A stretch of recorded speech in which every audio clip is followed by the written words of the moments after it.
Welcome to the world of commerce classes. कैसे हैं आप लोग? राधे राधे। होप्स आप लोग बहुत अच्छे होंगे एंड मैं आपको बता दूं कि मैं भी बहुत अच्छा हूं।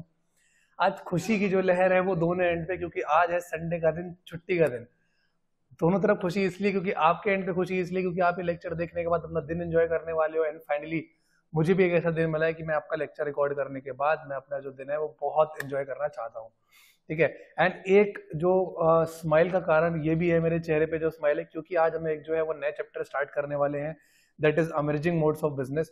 एंड मैं खुश इसलिए भी हूँ क्योंकि जो है हमारा मुझे बहुत अच्छा रिस्पॉन्स मिल रहा है, रिस्पॉन्स इन द साइड कि हम लोग जो है बहुत अच्छी स्पीड से जो है हम अपने आगे की रफ्तार की तरफ रफ्तार से हम आगे जा रहे हैं अपने सिलेबस को कंप्लीट करते हुए। पांचवा chapter, this is not a lengthy chapter, है बहुत छोटा चैप्टर है। 2 या 3 क्लास में जो है चैप्टर सिमट जाएगा। ठीक है। और चौथी क्लास जो होगी वो हमारी वन शॉट रिवीजन होगी एंड दैट्स इट, हमारा जो चैप्टर है वो कंप्लीट हो जाएगा। तो एमर्जिंग मोड्स ऑफ जो बिजनेस है वो छोटा चैप्टर है एंड ये चैप्टर करने के बाद हमारी जो 50% जर्नी है वो कंप्लीट हो जाएगी। ठीक है। हमारी जो 50% जर्नी है वो कंप्लीट हो जाएगी एंड ऐसे ही अपना साथ बनाए रखना। आपका ये बड़ा भाई, आपका टीचर, कुछ भी मानो आप, मुझे बड़ा भाई मानो, मुझे अपना टीचर मानो, गुरु मानो, कुछ भी मानो, it doesn't matter, but do follow us, do follow me. Channel को आप सब्सक्राइब कर लीजिए, चैनल को आप शेयर करिए, लाइक करिए हमारी वीडियोस और ज्यादा से ज्यादा लोगों तक ये वीडियोस पहुंचनी चाहिए। ठीक है। जिस रफ्तार में हमारा सिलेबस आगे चल रहा है, अगर इसी रफ्तार में हमारा सिलेबस आगे बढ़ता रहा तो डेफिनेटली हम बहुत जल्दी अपना सिलेबस कर लेंगे। उसके बाद रिवीजन जो होंगे, अलग टाइप का रिवीजन होगा, वन शॉट रिवीजन तो ये अलग हो गई। एक अलग रिवीजन भी सोचा हुआ है उसकी मैराथन, वो आपको बताऊंगा, कभी डिस्कस करूंगा।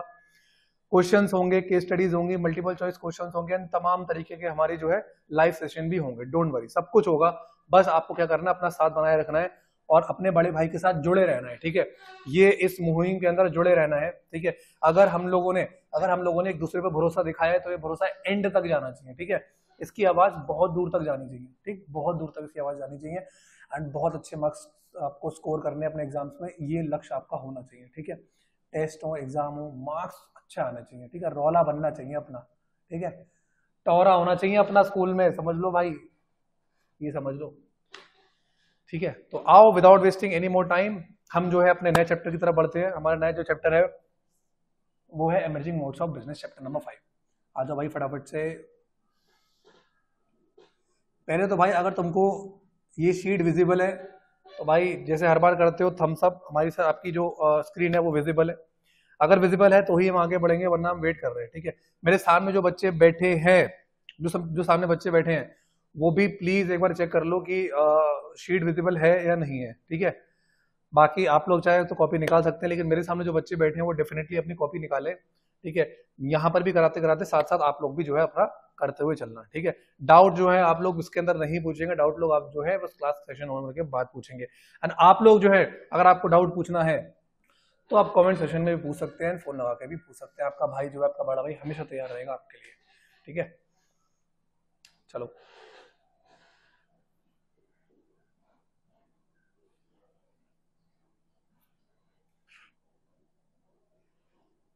चले आगे, चलो।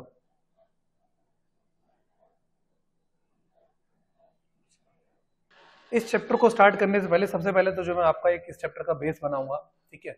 एमर्जिंग मोड्स ऑफ बिजनेस, इसका मतलब क्या है, ये चैप्टर आपके सिलेबस में क्यों डाला गया है, इंपॉर्टेंट चीज ये है। देखो, जैसे कि अब आप ये देख पा रहे हो कि हमारा जो एरा है, जो मॉडर्न एरा है, वो कितना मॉडर्न हो गया है। ठीक है। सब चीज में चेंज आ गया, टेक्नोलॉजी में चेंज आ गया, कस्टमर्स की थिंकिंग में चेंज आ गया है, बिजनेसेस में चेंज क्यों नहीं आना चाहिए। ठीक है। तो बिजनेस को चलाने का एक नया तरीका भी होना चाहिए, बिजनेस के डीलिंग करने की भी तरीके जो है चेंज होना चाहिए। तो अगर जो टेक्नोलॉजी इतनी तेजी से चेंज हो रही है, कस्टमर के माइंडसेट इतनी तेजी से चेंज हो रहे हैं, तो बिजनेसमैन को भी कुछ ना कुछ चेंजेस जो हैं वो अपने अंदर लाने पड़ेंगे if they really want to survive in this competitive market. आज का जो मार्केट है वो बहुत कॉम्पिटिटिव है, बहुत ज्यादा कॉम्पिटिटिव है। अगर आपको सबसे अच्छा एग्जांपल लेना है कि जिनके बीच में कट थ्रोट कंपटीशन, यानी कि गला काट जो प्रतियोगिता चल रही है, वो है इस समय कौन है? Pepsi and Coca Cola. ठीक है। पेप्सी एंड कोका कोला की एक बहुत पुरानी जंग है। ठीक है। बहुत पुरानी जंग है इनकी एंड बहुत ही अच्छी इनकी रोलर कोस्टर दोनों की राइड रही है। लेकिन बीच में एक ऐसा ब्रांड आ टूटा है जिससे कोई कंपटीशन है ही नहीं किसी का भी ओवरऑल और इंडिया में, दैट इज कैंपा कोला। ये किनकी है भाई? ये है हमारे मुकेश अंबानी जी की। ठीक है। ये मुकेश अंबानी जी की है कैंपा कोला। और ये क्या है, जबरदस्त कंपटीशन हो रहा है। तो अगर ऐसे कॉम्पिटेटिव मार्केट में अगर आपको सर्वाइव करना है तो आपको अपने जो बिजनेस करने के तरीके हैं वो आपको चेंज करने ही पड़ेंगे, समझ गए। आपको बिजनेस करने के तरीके जो हैं वो चेंज करने ही पड़ेंगे। आज के टाइम पर जो टेक्नोलॉजी है उससे आपको अपडेट होना पड़ेगा, ठीक है। मार्केट में आपको रिसर्च एंड R&D करवानी पड़ेगी, रिसर्च एंड डेवलपमेंट कराना पड़ेगा। कस्टमर को आपको किंग मानना पड़ेगा, ठीक है, किंग पिन मानना पड़ेगा अगर आपको कस्टमर्स का रियली अगर आपको उनका दिल जीतना है, ठीक। तो अगर आपको ऐसे टेक्नोलॉजीज से अगर आपको अपडेट करवाना है तो जाहिर सी बात है आपको ई बिजनेस करना ही पड़ेगा। पहले हुआ करता था सिर्फ और सिर्फ बिजनेस, लेकिन आज के टाइम में क्या है, ई बिजनेस। और ई बिजनेस का मतलब क्या होगा बेटा, आपको बेसिकली हम क्या कह सकते हैं, ई बिजनेस को आप इलेक्ट्रॉनिक बिजनेस भी कह सकते हैं, ठीक है। इलेक्ट्रॉनिक भी बिजनेस भी आप कह सकते हैं, आप समझ गए। सिर्फ इतना सा करना है कि अब आपको जो आप पहले करते थे ना, ट्रेडिशनल जो हमारी बिजनेस होता था, ट्रेडिशनल बिजनेस में ना करके अब आपको मॉडर्न एरा, आपको एडवांस बिजनेस करना है। एडवांस बिजनेस किस फॉर्म में करना है, ई बिजनेस के फॉर्म में। ई बिजनेस क्या होता है अभी हम अच्छे तरीके से सब कुछ डिस्कस कर लेंगे। बस अपना साथ बनाए रखना, कमर पेटी अपनी बांध लो, नोट्स प्रिंट करा लिए, वेल एंड गुड। बुक के नोट्स देखने, बुक के नोट्स देख लो। किसी भी और टीचर्स के अगर आपको नोट फॉलो करने हैं, यू कैन डू इट। कोई भी यहाँ पे कंपल्शन नहीं है आपको, ठीक है। बस कंपल्शन है इस चीज की कि आपको बस हमारे साथ आपको बस वीडियो देखनी, बस इस चीज की कंपल्शन है, बाकी किसी चीज की भी कंपल्शन नहीं है। तो आइए अपना जो हमारा लेक्चर है, लेक्चर जो है अपना वो अपना अब स्टार्ट करते हैं। हमारा लेक्चर की बात करते हैं कि ई बिजनेस होता क्या है। भाई देखो, सबसे पहले मैंने ई बिजनेस के बारे में लिखा है। ई बिजनेस होता क्या है, E business refers to carrying on business activity through internet. आज के टाइम पे इंटरनेट का जो हल्ला बोल रहा है भाई वो अलग ही है, ठीक है। कौन नहीं जानता कि इंटरनेट से क्या क्या लोग आज के टाइम पे कर रहे हैं। मतलब आपको बिजनेस करने के लिए you do not required a proper setup also and you can do your business. आप अपने रेजिडेंस में रह के भी आप करोड़ों का लाखों का टर्नओवर कर सकते हैं, बजाय कि पहले के जो लोग अगर बिजनेस करते तो they have to take proper setup also, showroom, counter, लोग, इलेक्ट्रिसिटी, सब कुछ लेना पड़ता था, तो ह्यूज इन्वेस्टमेंट होता था। लेकिन आज के टाइम पे जस्ट बिकॉज ऑफ इंटरनेट आप घर बैठ के भी अपने छोटे से रूम के अंदर बैठ के भी अपनी जगह पे बैठ के भी आप क्या है अपना बिजनेस चला सकते हैं, करोड़ों का टर्नओवर कर सकते हैं, मार्केट में अपनी स्टेब्लिश कर सकते हैं, खुद को गुडविल बना सकते हैं, ठीक है। तो ई बिजनेस का मतलब ये होता है कि जब आप अपनी बिजनेस एक्टिविटीज थ्रू इंटरनेट करना शुरू कर दें तब। बिजनेस एक्टिविटीज का मतलब क्या होता है, देखो बिजनेस एक्टिविटीज का मतलब ये होता है इंडस्ट्री हो गए, कॉमर्स हो गए, ट्रेड हो गए, ये होती है बिजनेस एक्टिविटीज, ठीक है। फर्म यूज नॉट ओनली, यहाँ पे कुछ शायद मैंने मिसिंग कर रहा हूँ, यहाँ पे कुछ मिसिंग कर रहा हूँ। Firm use not only journal internet, journal है general internet facilities for E business, but they also refer to have their private and personal internet facilities. Sir ये प्राइवेट पर्सनल इंटरनेट फैसिलिटीज क्या है, मैं अभी तक नहीं समझ पाया।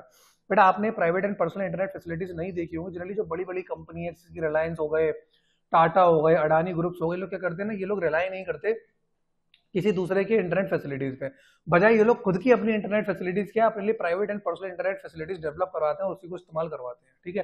ताकि क्या हो, कभी सर्वर डाउन ना हो जाए, नेटवर्क लूज ना हो जाए, इसलिए वो अपनी पर्सनल फैसिलिटीज भी करवाते हैं इंटरनेट की। क्यों करा रहे हैं, क्योंकि उनको पता है कि इंटरनेट से इनके लाखों करोड़ों के मतलब इन crore they are earning profit, ठीक है। हर जगह सेटअप लगाना आसान नहीं है, तो इंटरनेट के थ्रू ही सारा काम कर रहे हैं, ठीक है। और अगर अंबानी जी की बात करें तो वो तो खुद ही एक टेलीकम्युनिकेशन बिजनेस में जहाँ पे वो इंटरनेट फैसिलिटीज प्रोवाइड करवा रहे हैं, ठीक है। तो मेरे कहने का सिंपल सा मतलब क्या है, सिंपल सा मतलब ये है कि ई बिजनेस का मतलब ये होता है कि जब आप अपनी बिजनेस एक्टिविटीज थ्रू इंटरनेट करना शुरू कर दें, इसी को क्या बोलते हैं, इसी को हम ई बिजनेस बोलते हैं। फर्म जो होती थी, फर्म ना कि अब ना जो है जनरल इंटरनेट यूज ना करके अपना पर्सनल एंड क्या करते हैं प्राइवेट इंटरनेट फैसिलिटीज भी इस्तेमाल करते हैं ई बिजनेस करने के लिए। ये दर्शाता है कि ई बिजनेस किसी भी बिजनेस के लिए कितना इंपॉर्टेंट है, किसी भी कंपनी के लिए कितना इंपॉर्टेंट है।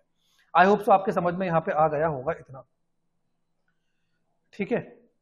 अब कुछ जो टर्म्स हैं जो हमारी इस्तेमाल होती हैं ई बिजनेस के अंदर, आइए चलिए जल्दी से वो देख लेते हैं कि कौन कौन सी टर्म्स जो है वो हमारी ई बिजनेस के अंदर इस्तेमाल होती है। अगर मैं बात करूं टर्म्स से रिलेटेड जो हमारी ई बिजनेस के अंदर इस्तेमाल होती है, तो सबसे पहले आता है B2B कॉमर्स। सर ये क्या बला हो गई B2B, अभी तो सर हमने ABCD पढ़ के ही आए थे बचपन से, अब सर आपने कौन सा ये B2B डाल दिया इसके अंदर। बेटा B2B का मतलब ये होता है जब भी कोई बिजनेस की ट्रांजेक्शन टेक प्लेस हो रही है दो बिजनेस यूनिट्स के बीच में। फॉर एग्जाम्पल सपोज मान लेते हैं आप भी एक बिजनेसमैन है और मैं भी बिजनेसमैन हूं, अगर हम दोनों के बीच में कोई ट्रांजेक्शन होगी तो उसको बोलेंगे B2B ट्रांजेक्शन, ठीक है। B2B ट्रांजेक्शन हम इसको बोलेंगे, ठीक है। सर B2B ट्रांजेक्शन को थोड़ा सा और बताइए बेटा। B2B ट्रांजेक्शन जो होती है आपको हमेशा ये ध्यान रखना है कि दो बिजनेस यूनिट के बीच में जब ट्रांजेक्शन होंगी तो उसको हम क्या बोलेंगे, इसको हम B2B ट्रांजेक्शन ही बोलेंगे, ठीक है। इसके अलावा नोट्स में मैंने लिखवाया है कि कुछ जो कॉमन ट्रांजेक्शंस होती है, जैसे for example creation of utilities, suppose मान लेते हैं एक बिजनेस की एक्टिविटीज में, या फिर मान लेते हैं कोई रिसोर्सेज है, कोई दूसरे बिजनेस अगर इस्तेमाल कर रहा है तो उसको भी हम B2B ट्रांजेक्शंस बोलेंगे। सेकंड पॉइंट आता है हमारा कोलैबोरेशन, दो बिजनेस में आपस में कोलैबोरेट करते हैं। फॉर एग्जांपल सपोज मान लेते हैं आपका जो बिजनेस है वो मान लेते हैं शर्ट का है, मेरा जो बिजनेस है मान लेते हैं वो जीन्स का है, पैंट्स का है, तो we can collaborate and we can establish a new market जहां पे हम बहुत सारा प्रॉफिट एंड बहुत सारी सेल्स टर्नओवर अपना इंक्रीज कर सकते हैं। इसके बाद जो हमारा पॉइंट आता है कमर्शियल नेगोशिएशन, यानी कि आपको मुझसे अगर कोई चीज परचेज करनी है या कोई चीज आप मुझे आपको सेल करनी, तो definitely we can negotiate on a particular deal. इसी को बोलते हैं B2B ट्रांजेक्शन। इसके बाद बोलते हैं इनवाइटिंग टेंडर्स, जो मार्केट में टेंडर्स निकलते हैं ना किसी चीज को करने के लिए, if you are inviting them, आप मतलब यानी कि या तो आप टेंडर्स वो ले रहे हैं, टेंडर्स आप दे रहे हैं, तो वो भी क्या होगा, वो भी हमारा B2B ट्रांजेक्शन होगा। क्योंकि जनरली यहाँ पे दो बिजनेस यूनिट इन्वॉल्व होंगे, एक बिजनेस यूनिट तो टेंडर देने वाला होगा, दूसरा बिजनेस यूनिट जो होगा वो टेंडर लेने वाला होगा। और लास्ट में जो हमारा पॉइंट आता है वो आता है distribution of goods from manufacturer to various distributors. अगर किसी बंदे का जो काम है वो क्या काम है, वो डिस्ट्रीब्यूशन ऑफ गुड्स, अगर वो मैन्युफैक्चरर से लेकर डिस्ट्रीब्यूटर तक अगर गुड्स बांट रहा है, तो ये दोनों लोग भी कौन होगा, ये दोनों लोग भी हमारे बिजनेस यूनिट्स भी हो गए। तो अगर इस प्रकार की अगर कोई ट्रांजेक्शन होती है, अगर इस प्रकार की कोई ट्रांजेक्शन होती है, तो आप उसको मान लेना कि वो क्या है, B2B ट्रांजेक्शन है। क्या है वो, B2B ट्रांजेक्शन है। मैं एक बार आपको फिर से बता देता हूँ कि B2B ट्रांजेक्शन क्या होती है।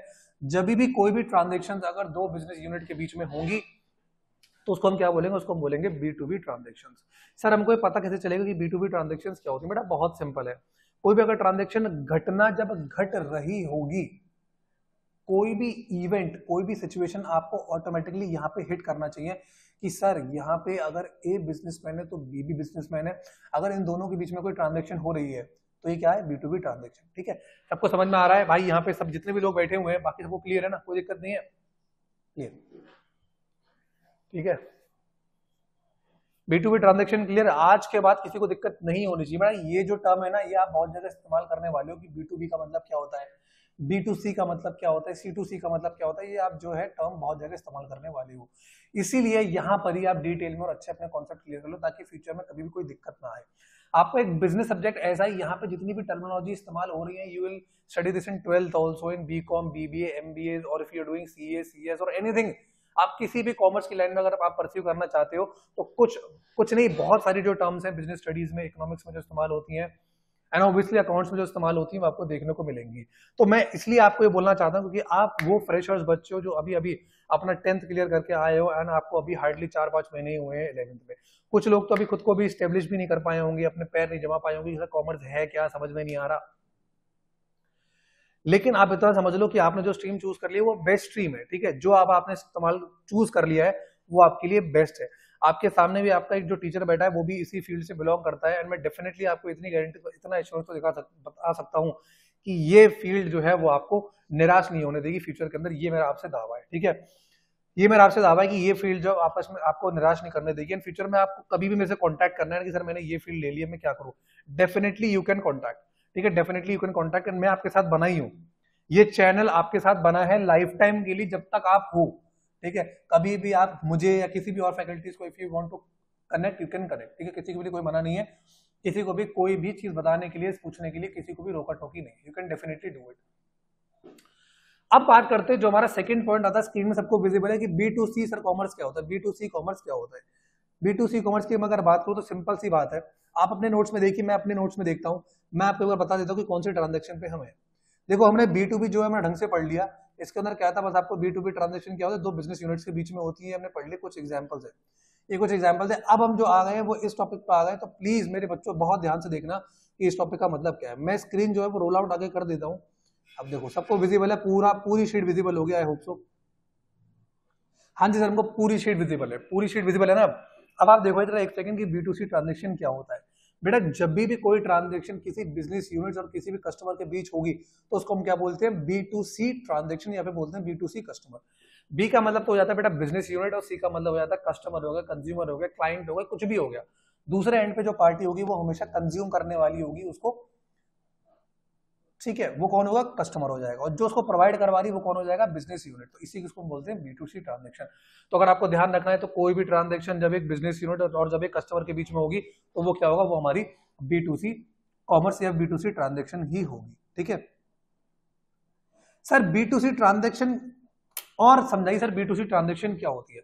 बेटा B2C ट्रांजेक्शन वो ट्रांजेक्शन है जो हेल्प करती है किसी भी बिजनेसमैन को उसका जो कस्टमर है, उसका जो क्लाइंट है, उसके साथ टच में रहने के लिए, ठीक है, टच में रहने के लिए।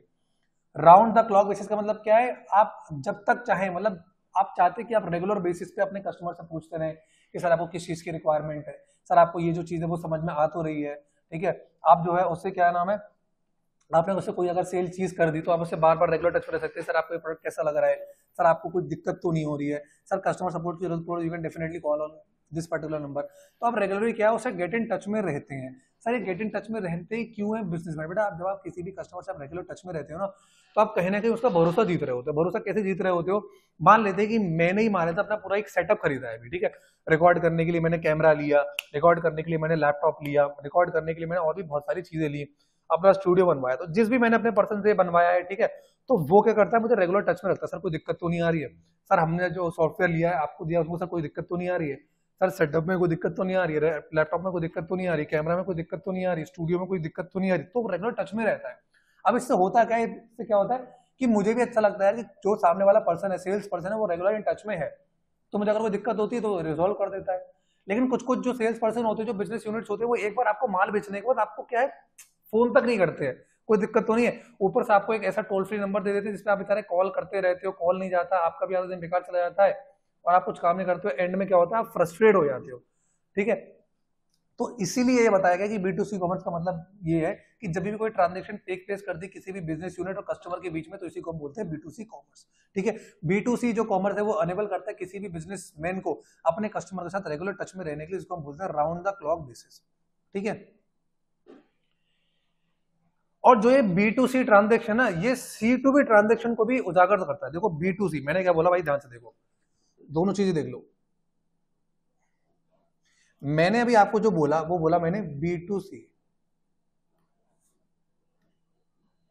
B2C एक तो ये हो गया, और ये B2C ट्रांजेक्शन की वजह से ही जो C2B ट्रांजेक्शन है ना उसका स्कोप भी बढ़ा। सर ये क्या भला है, सर क्या पढ़ा रहे हो, केमिकल बनवा रहे हो, फॉर्मूला बनवा रहे हो, क्या करवा रहे हो, सर क्या करना चाह रहे हो हमारे साथ, बड़े परेशान हो गए बच्चे, सर क्या करवाना चाह रहे हो समझ में नहीं आ रहा है। सॉरी कोई शीट खुल गई भाई,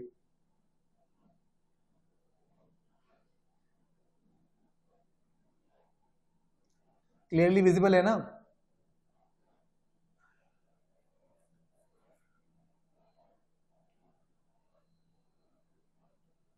यहाँ पे बैठे हुए जो बच्चे हैं वो कह रहे हैं कि सर जैसे तैसे तो 10th में हमने केमिस्ट्री से पीछे छुड़ाया, आप भी B2C C2B करने पे आ गए, B2B करने पे आ गए, हमारा क्या जिंदगी इसीलिए है बेटा, केमिस्ट्री जितनी टफ नहीं है ये, ठीक है, केमिस्ट्री इतनी टफ नहीं है।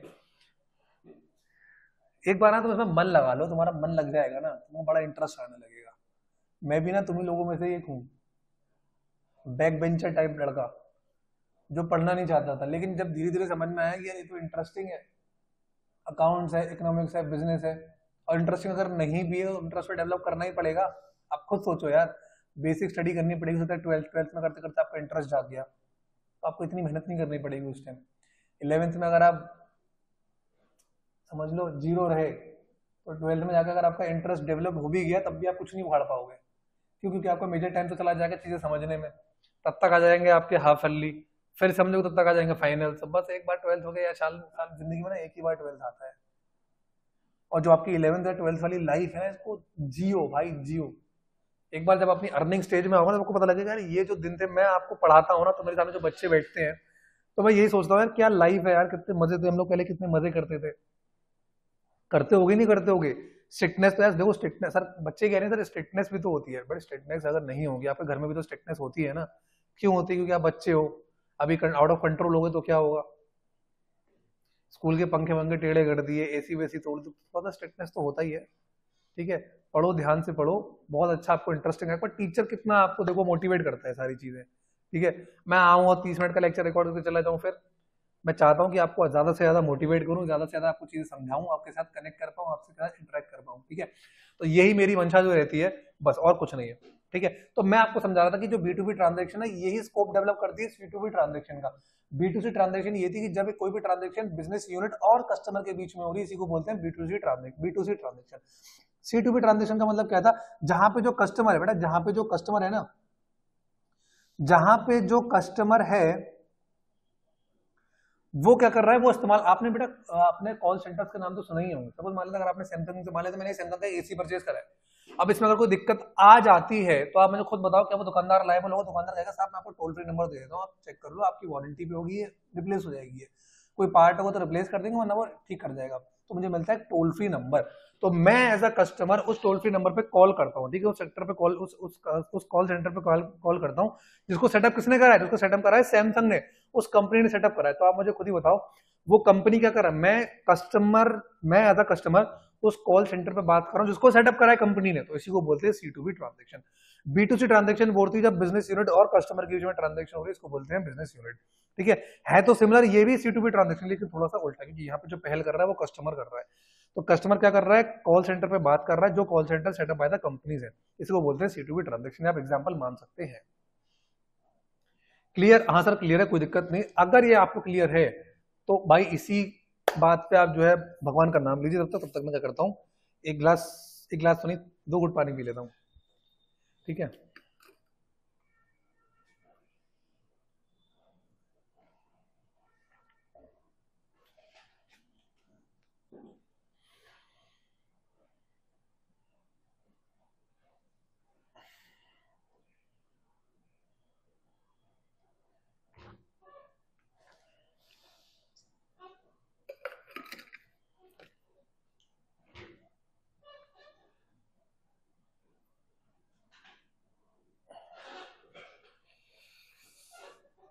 हाँ भाई, पी ले पानी तुम लोगों ने?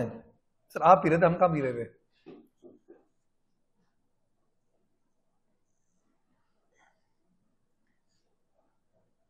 ठीक, B2C ट्रांजेक्शन आपका हो गया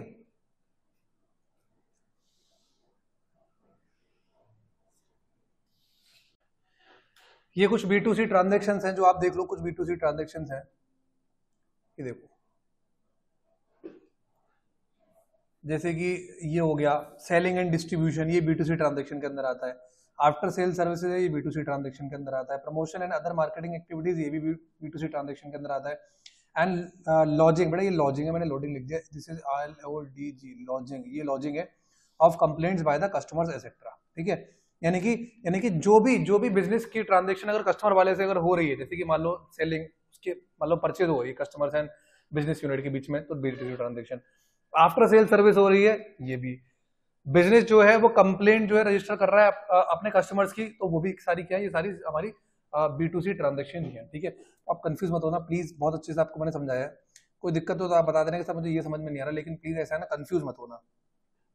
अब देख लेते हैं C2C ट्रांजेक्शन क्या होता है। बेटा C2C ट्रांजेक्शन मतलब ये होता है कि बेटा ये वो ट्रांजेक्शन होती है जो जनरली 2 कस्टमर के बीच में होती है। हैं सर ये क्या है? 2 कस्टमर के बीच में ट्रांजेक्शन भी हो सकती है सर, कोई एक तो होगा ना बायर सेलर, कुछ तो होगा। तो इतना समझ लो, जब कोई भी ट्रांजेक्शन कस्टमर एंड कस्टमर के बीच में होगी तो वो क्या होगा? वो होगी आपकी C2C ट्रांजेक्शन।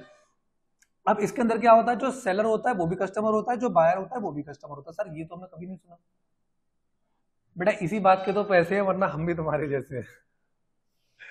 ऐसा होता है, ऐसा होगा जनरली, ऐसा होगा कि जो सेलर होगा वो भी कस्टमर होगा, जो बायर होगा वो भी कस्टमर होगा। सर ये ऐसा कब होगा? बेटा ऐसा तब होगा, सपोज मान लेते हैं कि मैंने क्या करा, मैंने ये माउस लिया है, मान लेते हैं मैंने ये माउस लिया, ठीक है, मैंने एक माउस लिया है, मैंने माउस ले लिया बिजनेस यूनिट से, तो वो थी पहले B2C ट्रांजेक्शन। अब मान लेते हैं हुआ क्या, अब हुआ ये, मुझे माउस समझ में नहीं आ रहा भाई, ठीक है, सामने बैठे हुए हैं, मेरे सामने बैठे हुए हैं, मान लेते हैं ऋषभ बैठे हुए हैं। ऋषभ ने कहा सर मैं आपसे माउस खरीदना चाहता हूं। तो ये क्या है? ये एक यूज्ड माउस है। अगर मैं ये वाला माउस जो है अगर ऋषभ को बेच रहा हूं, तो मैं तो हो गया सेलर, पर मैं एक कस्टमर हूं, मैं भी एक कस्टमर ही हूं। जब मैंने पहले खरीदा तो मैं ऐसे कस्टमर बन के खरीदा था, तो आज जब मैं सेलर हूं तो मुझे कस्टमर का ही नाम दिया जाएगा। और ऋषभ तो अल्टीमेटली उसे कंज्यूम कर ही रहा है, तो ऋषभ कौन होंगे? ऋषभ क्या होंगे? वो भी हमारे कस्टमर हो जाएंगे, ठीक है। तो ऐसी ट्रांजेक्शन क्या होंगी? कस्टमर। सपोज मान लेते हैं मैंने एक शर्ट पहनी है, ठीक है, ये शर्ट मान लेते हैं मुझे अब अच्छी नहीं लग रही, लेकिन सामने जो बैठे हुए हैं बंदे, धर्मेंद्र जी बैठे, धर्मेंद्र के सर आपकी शर्ट बड़ी जबरदस्त लग रही है, पिंक कलर बड़ा सूट कर रहा है, आप पे भी मुझ पे भी लगेगा। मैंने कहा ले लो, ठीक है। अगर मैं उनको ले रहा हूँ ये वाली शर्ट दे रहा हूँ और कुछ बदले में पैसे चार्ज कर रहा हूँ, तो मैं भी एक कस्टमर हूँ seller, but I am a customer, मुझे कस्टमर ही माना जाएगा। और सामने जो धर्मेंद्र जी मेरी शर्ट ले रहे हैं वो भी क्या होंगे? कस्टमर ही होंगे। तो ऐसे ट्रांजेक्शन को क्या बोलते हैं?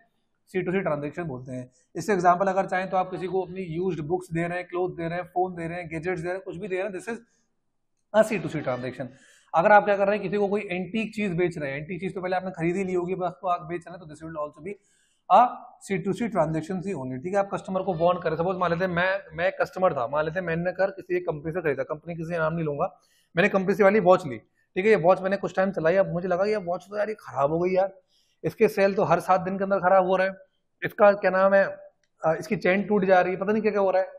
तो मैं क्या करूंगा, अगर मैं अपने बिहाफ पे यानी कि अपनी रिस्पॉन्सिबिलिटी पे अब जो दूसरे कस्टमर्स हैं जो बेवकूफ बन सकते हैं वॉच लेके, अगर मैं उनको आगाह कर रहा हूं कि प्लीज प्लीज मत लो वॉच, भगवान का नाम लेके, भगवान की आपको कसम है, प्लीज वाली वॉच मत लेना उसके आगे, क्योंकि ये बहुत घटिया आदमी है, ये आपको खराब वॉच दे देगा और क्या करेगा, आपका पैसा डुबा देगा। तो ये वाली जो मैं भी अपनी आप जो कहना मैं बता अपने जो भाई बंधु है मेरे कस्टमर जो मेरे सहपाठी है वहां लेते हैं, अगर मैं उनको बचा रहा हूँ फ्रॉडलेंट एक्टिविटीज होने से, तो वो भी क्या होगा, वो भी हमारी C2C ट्रांजेक्शन ही होंगी। अगर मैं किसी प्रोडक्ट की, अगर उन लोगों को यानी कि मैं पहले कस्टमर हूं, अगर मुझे ये प्रोडक्ट अच्छा आ गया था, मान लेते ये जो वॉच आई थी वो बेहतरीन वॉच थी, मस्त वॉच थी, अगर मैं इसके बारे में बता रहा हूँ कि यार ये वॉच ना बहुत अच्छी है, क्वालिटी ना A1 है, बड़ा मस्त है, सेल नहीं डलवाया मुझे, बहुत साल हो गए, 8-10 साल हो गए, मैंने सेल भी नहीं पढ़ाया, और चकाचक ये चमक मांग रही है, एकदम रोलेक्स की तरह चमक आ रही है, चमक आ रही है। तो क्या होगा, ये मैं क्वालिटी के बारे में दर्शा रहा हूँ, प्रोडक्ट की क्वालिटी के बारे में बता रहा हूँ, this is also kind of C2C transaction. तो चाहे तो आप मान लो यूज्ड बुक्स हो गए, क्लोथ्स हो गए, फोन्स हो गए, this is also a C2C transaction. आप एंटीक जो आइटम्स है उसको सेल कर रहे हैं, तो ये भी C2C ट्रांजेक्शन है। अगर आप कस्टमर को वार्न कर रहे हैं ताकि वो उसको साथ फ्रॉड ना हो जाए, this is also kind of C2C transaction. अगर आप कोई इन्फॉर्मेशन प्रोवाइड करवा रहे हैं regarding the quality of the product, this is also kind of C2C transaction. तो B2B, B2C and C2C and C2B में तो कोई कंफ्यूजन नहीं है, प्लीज ये बता दो कि सर हाँ हमें कोई कंफ्यूजन नहीं है, B2B में भी कोई कंफ्यूजन नहीं है, B2C में भी कंफ्यूजन नहीं है, C2C में भी कंफ्यूजन नहीं है, और C2B में भी कंफ्यूजन नहीं है। अगर आपको इसमें कोई कंफ्यूजन नहीं है तभी हम आगे बढ़ेंगे, वरना आगे बढ़ने का बड़ा कोई फायदा नहीं है, वरना आगे बढ़ने का कोई फायदा नहीं है। बताओ भाई, तुम लोग से तो मैं बाद में पूछूंगा, पहले जो मेरे छोटे भाई बहन है जो अभी हमारे साथ वीडियो में है, अगर वो देख रहे हैं सुन रहे हैं तो प्लीज सारी चीजें क्लियर हैं।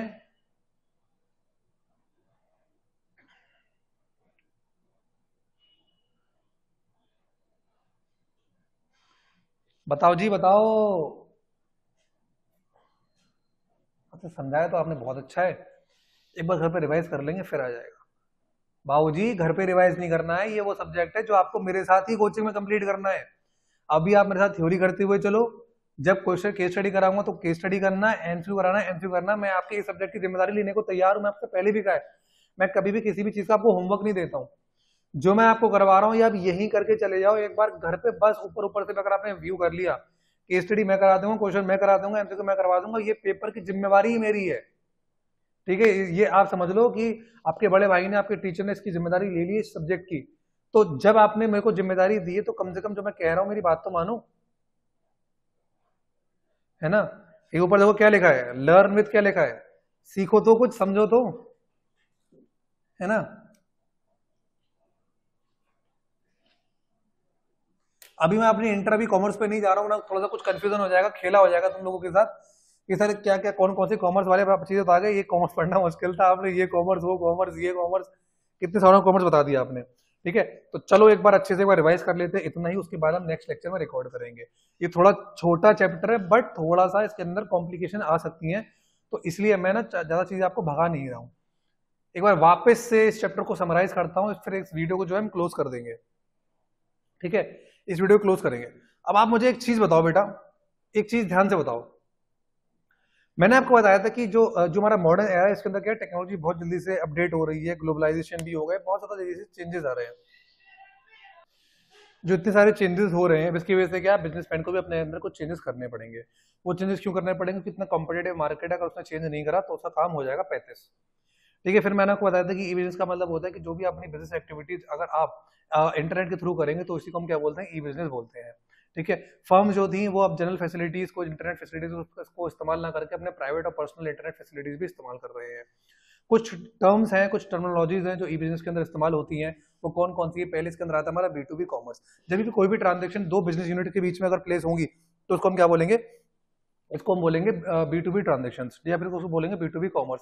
इसके अंदर बोलता है क्रिएशन ऑफ यूटिलिटीज हो गया, कोलैबोरेशन हो गया, कमर्शियल नेगोशिएशन हो गया, distribution of goods from manufacturer to distributors, ये सब चीजें इसके अंदर होती हैं। फिर इन्वाइटिंग टेंडर्स। फिर मैंने आपको बताया B2C ट्रांजेक्शन, ये वो ट्रांजेक्शन होती हैं जो बिजनेस यूनिट और कस्टमर के बीच में होती हैं, इसी को हम बोलते हैं क्या है, B2C ट्रांजेक्शन। B2C जो ट्रांजेक्शन होती है वो ये हेल्प करती है, एनेबल करती है बिजनेसमैन को अपने कस्टमर के साथ रेगुलर टच में रहने के लिए, राउंड द क्लॉक बेसिस पे। इसके अलावा जो B2C ट्रांजेक्शन है, जो B2C कॉमर्स है, वो एनेबल करती है C2B कॉमर्स को भी, जहां पे कोई भी, इसका एग्जांपल मैंने लिया था, अगर कोई कस्टमर कॉल सेंटर्स को यूज करता है, जो कॉल सेंटर्स किसी ने स्टेब्लिश करी है किसी पर्टिकुलर कंपनी ने, तो उसको हम बोलते हैं C2B कॉमर्स। इसके अलावा मैंने बताया था आपको C2C कॉमर्स, ये जब कोई भी ट्रांजेक्शन किसी दो कस्टमर्स, बिजनेस यूनिट नहीं, कस्टमर्स के बीच में होंगी, तो उसको हम बोलेंगे C2C कॉमर्स। C2C कॉमर्स का मतलब क्या है, यहाँ पे जो सेलर होता है वो भी कस्टमर होगा, जो बायर होगा वो भी कस्टमर होगा। सर ऐसा कब होगा? ऐसा तब होगा, फॉर एग्जांपल आप ले लो, कोई भी अगर मैं सेकंड हैंड गुड्स किसी को अपने किसी भी पर्सन को बेच रहा हूँ, तो मैं भी कस्टमर हूँ, वो भी कस्टमर है। मैं कस्टमर पहले रहा था कस्टमर, तो वही कस्टमर मैं आज भी हूँ। ठीक है, अगर मैंने कोई चीज बेच दी तो मैं सेलर थोड़ी हूँ भाई, बुक्स मेरे बेचने का कोई धंधा थोड़ी है, क्लोथ बेचने का मेरा कोई धंधा थोड़ी है। ठीक है, तो मैं तो हूँ तो कस्टमर ही ना। ठीक है, अगर मैं कोई भी अपने एंटीक आइटम्स बेच रहा हूँ तो वो भी है। अगर मैं मान लेते हैं कि अगर जो और कस्टमर्स को अगर आगाह कर रहा हूँ फ्रॉडलेंट एक्टिविटीज कोई दूसरी जो कंपनी कर रही है, this is also C2C commerce only. अगर मैं किसी प्रोडक्ट के मैं कोई प्रोडक्ट परचेज करा है, अगर मैं उसको क्या कर रहा हूँ, अगर मैं उसकी फैसिलिटीज, अगर मैं उसकी फैसिलिटीज, अगर मैं उसकी क्वालिटी अगर बता रहा हूँ, तो ये भी क्या है, ये भी C2C कॉमर्स है। इतना ही आपको ध्यान रखना है, आज के लिए ज्यादा ध्यान नहीं रखना है। एंड ये क्लास जो मैं यहाँ पे वाइंड अप कर रहा हूँ, देखते रहिए, पढ़ते रहिए, समझते रहिए एंड आगे बढ़ते रहिए। यही मेरा क्या है, एक स्लोगन है जो आपको हमेशा ध्यान रखना है। एंड खूब खाइए पिए, अच्छा खाइए, माँ बाप की सेवा शांत करिए एंड अच्छे से पढ़ाई करिए। यही आपका जो टीचर है, ये आपका गुरु, बड़ा भाई हमेशा आपको बोलता है। ठीक है, till then bye bye and take care.